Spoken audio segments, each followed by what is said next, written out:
বারবার সম্ভাবনা তৈরি হলেও শেষ পর্যন্ত সুনিতা উইলিয়ামসদের পৃথিবীতে ফিরতে ফিরতে লেগে গেল 286 দিন।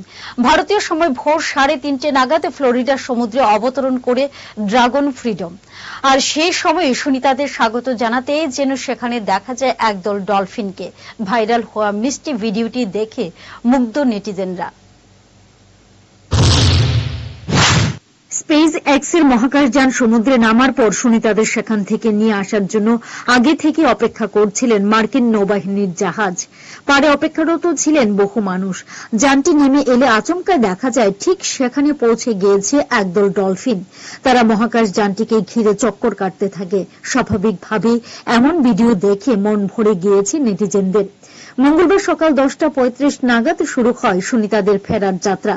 এরপর বুধবার আটলান্টিক মহাসাগরে নিরাপদে অবতরণ করানো হয় তাদের। গোটা ঘটনার লাইভ সম্প্রচার করে নাসা।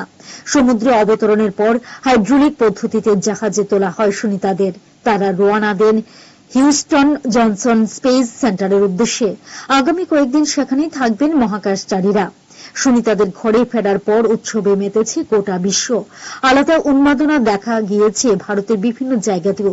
সুনিতার পৈতৃক গ্রাম গুজরাটের ঝুলাসানেও দেখা যায় সাধারণ মানুষ নেমে এসেছেন পথে। তাদের দেখা গিয়েছে আতশবাজি ফাটিয়ে উৎসবে মাততে। এদিকে ফ্লোরিডার সমুদ্রে সুনিতাদের নেমে আসার দৃশ্যটিও তার পরিবার দেখেছেন। সুনিতার ভাতৃবধূ ফাল্গুনী পান্ডিয়া বলেছেন, ওই দৃশ্যটা যেন বিমূর্ত। আপাতত তাঁর ভারতে ফেরার অপেক্ষায় পরিবারের সদস্যরা, অপেক্ষায় সুনিতার গ্রামের সাধারণ মানুষও। Bureau report, headlines Tripura national.